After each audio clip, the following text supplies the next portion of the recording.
Hello and welcome back to Authentic Alana and this Try It Tuesday video. Today we are jumping into a breathing practice, specifically the box breathing.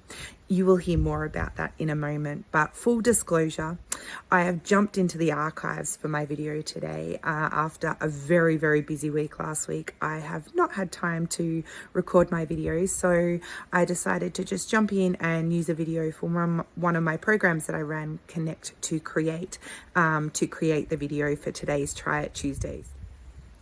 I'm really passionate about spreading breath practices far and wide. The breath is something that we have with us all of the time, no matter where we are, and something that we can really utilize to support our nervous system regulation and to bring us back into connection with ourself, other, nature, and spirit.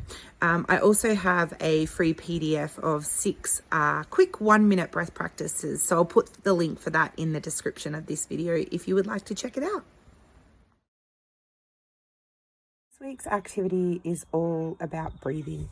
So as we know, our breathing is connected to our nervous system, and it can either help us speed up, so might mobilize when we go into fight, flight, active freeze state.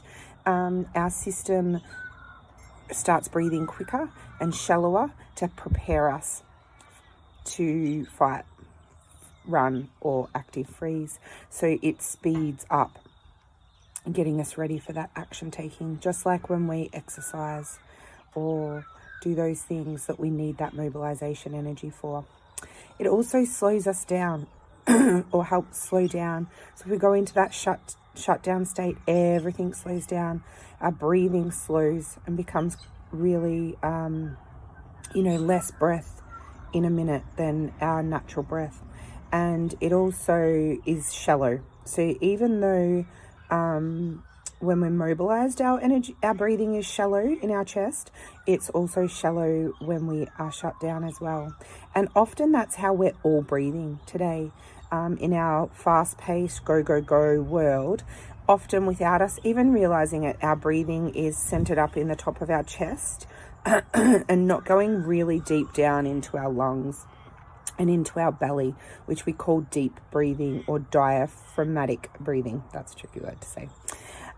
So what we want to attempt with this breathing this week is to increase the depth of our breathing and to become more conscious of our breathing, because just like anything else that we're talking about around the nervous system, we can bring the unconscious to the conscious awareness. So as we know, the vagus nerve, as we've talked about a little bit, the vagus nerve is connected into our breathing, and it connects to our heart as well. So when we breathe in, the energy in our system naturally speeds up, and when we breathe out, it naturally slows down. So this is what our breath does. So it increases mobilization, slows down parasympathetic, increases mobilization energy, slows down parasympathetic. And this is what it's like, the pacemaker of the heart, right? That's what happens. And what we want to do with our breathing practice is to increase our awareness of that and to find a balance that helps the nervous system feel safe. We're trying to build our regulation over time by all of these practices, really, and create that safety. Now, if you've experienced lots of overwhelm in your life and lots of chaos, sometimes focusing on the breath can trigger responses in us.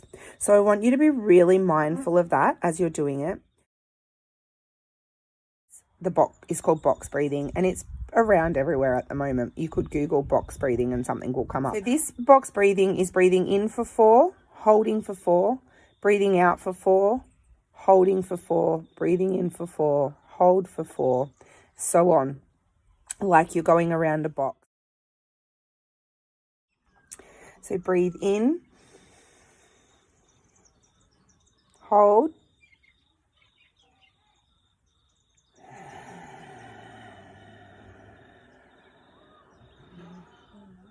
hold,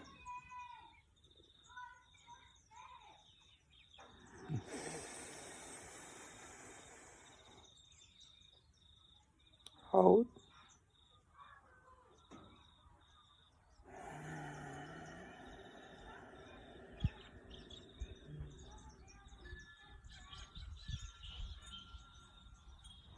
In, 2, 3, 4, hold, 2, 3, 4, out, 2, 3, 4, hold, 2, 3, 4, in, 2, 3, 4, hold, 2, 3, 4, out, 2, 3, 4, hold, 2, 3, 4.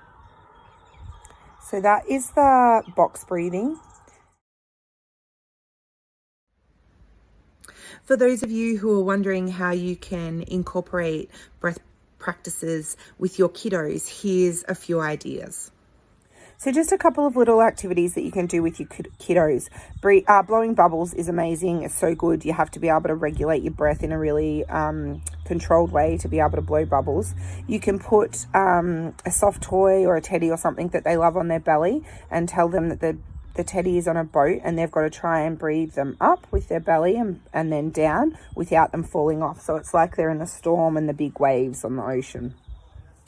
Other things that you can do is like smell a rose and breathe out, blowing out a candle. So that's about blowing out through your mouth, breathing in through your nose, blowing out through your mouth. And lots of different ways of experimenting with breathing too. So pinwheels, for example, you know, the things you get from the fair that spin when you blow them. You know, those little, we call them Father Christmases. They're like little white things and you can blow them off. And they go everywhere, things like that. Blowing feathers, so blowing a feather off your hand and trying to keep it in the air. You can blow feathers between you and you've got to catch them. There's lots of ways to experiment with breathing with your kiddos. So over the week, I want you to just notice your breath in any given moment. If you're feeling stressed, worried, scared, overwhelmed, chaotic, excited, joyful, just notice what your breath is doing in that moment.